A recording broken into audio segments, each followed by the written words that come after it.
everyone. I'm going to do my case presentation on a client who I used to speak with from Family of Woodstock Crises Hotline. This is when I was doing my undergrad as a social worker student. I'm going to give my client the name Martha.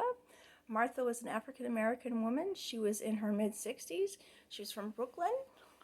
Her main reason for seeking service was that she had body image issues.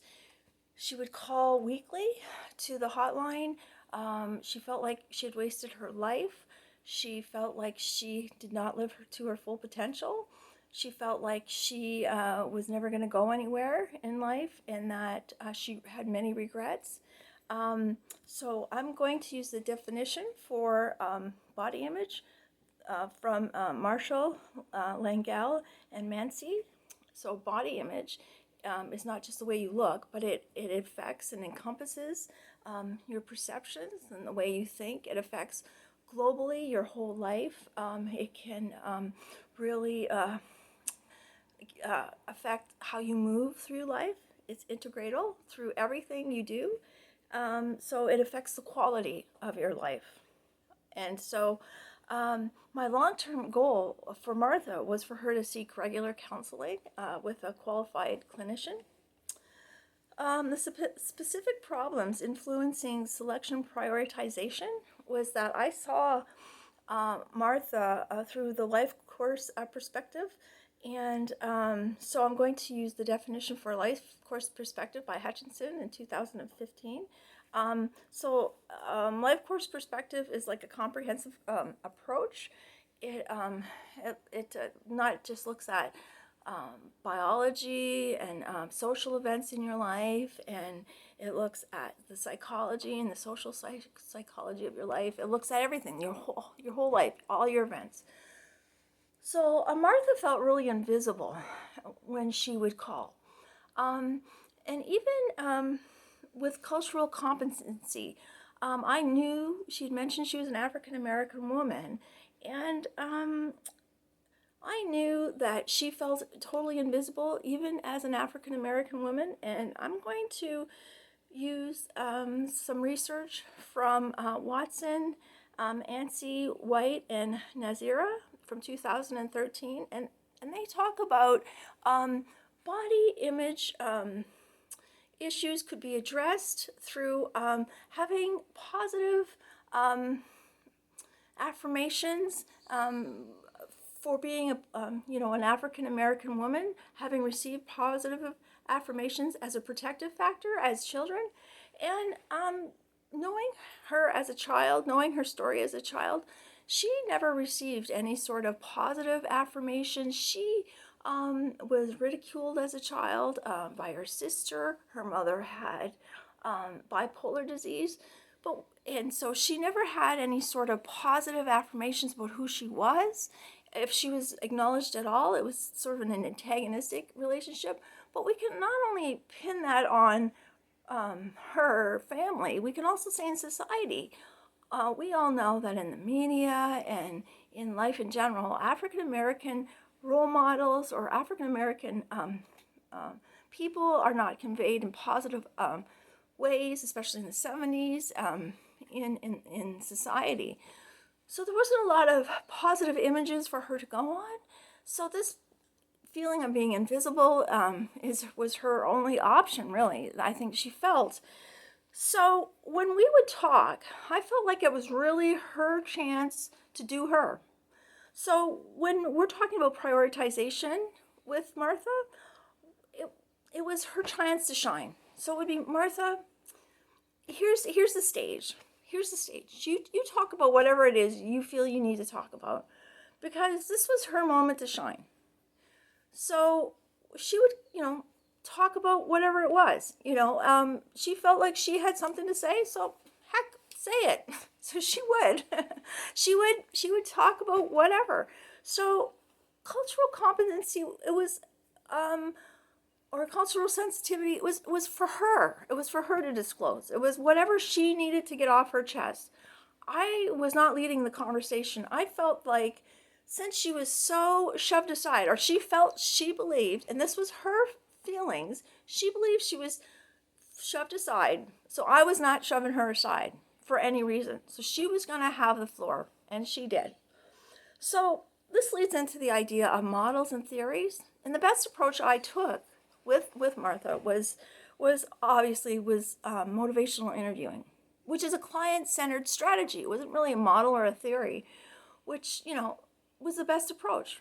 Okay, so it talks about, self-efficacy. Okay, it talks about, changing for yourself. Is there something in you that really, you are changing? It's not to scold you or to lecture you or to force you into change. Is there something inside of you, Martha, that you would like to change? Empathy, it's like, I really feel for you. I don't know what it is to be you, but I really, really feel for you. I really have a feeling, for who you are. And also those discrepancies. Is there something in your story that's not adding up? Can we look at that and to see if we can perhaps change something, right? Can we change this thing around? So the one thing that I was taught as a substance abuse counselor when I was at Adirondack College by Dr. Treadway was to always take into consideration dreaming. And dreaming is considered a really important aspect to change. Clients, when they start talking about wanting to go back to school or wanting to buy a car, or when they start talking about, buddying up and having barbecues with other clients, or, taking the kids to the park, or wanting to start a softball league, they are moving beyond their disorder, or they're moving beyond their issues, and they are moving beyond where they are in life, and they're gonna try something new. And Dr. Treadway would always want us to try to find those watershed moments in the lives of our patients, to know that they're moving on. And I was always looking for that, and almost like a discrepancy, like, okay, so we can see that you're moving beyond where you are at, and I spent 8 months talking with Martha on a regular basis. And one of the things I noticed about her, she was an extraordinary woman, just extraordinary. And she had this incredible story. This was so incredible. She was a retiree, and she worked at manual jobs, okay? So she never went to college or anything. And she would go to libraries. This is incredible.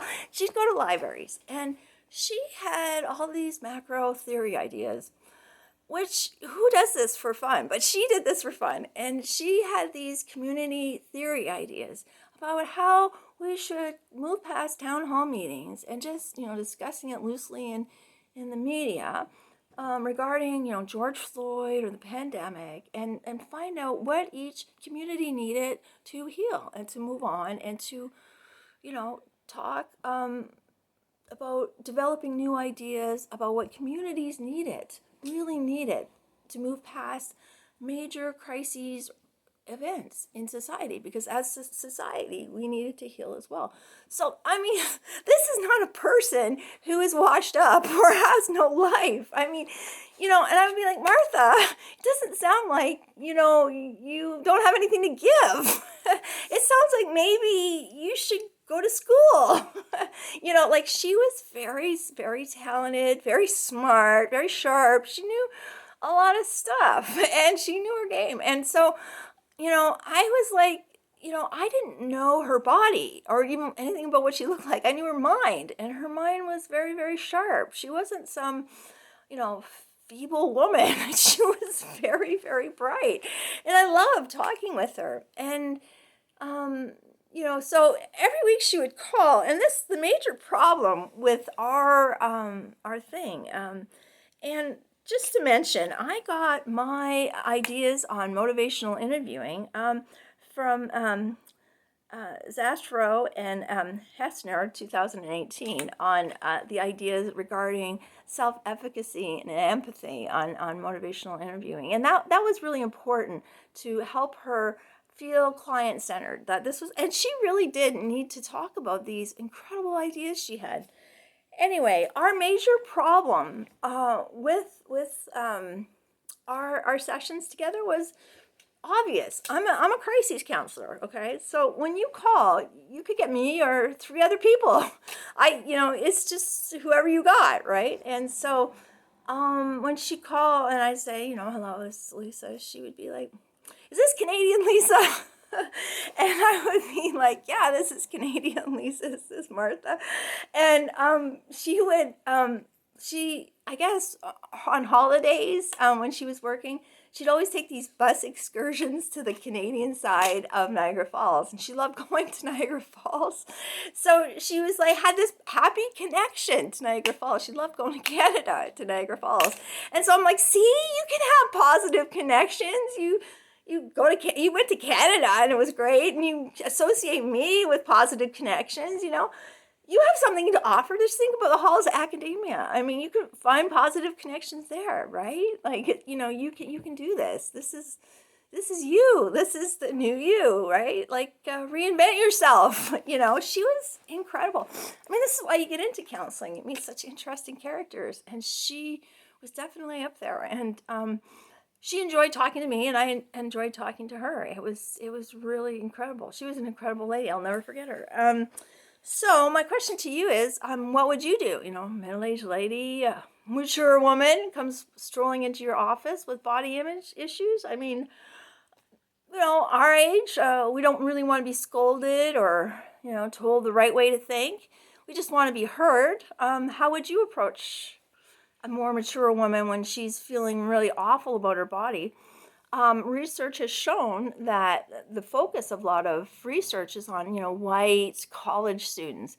But research has also demonstrated that all women from all backgrounds and diversity, all ethnic groups, have body image issues. In fact, Body Works, things like cosmetic surgery, moisturizers, hair dye, that's like $1 billion industry. And that, again, is from Marshall Langell and Mancy, 2014, have said that it's a huge industry for women, more mature women, spend billions of dollars each year on, Body Works to try to tap into that fountain of youth. Guilty as charged. So how would you deal with somebody that's just feeling awful about where they are with their body image, middle-aged woman? And, could happen. So thank you for letting me share. Thank you.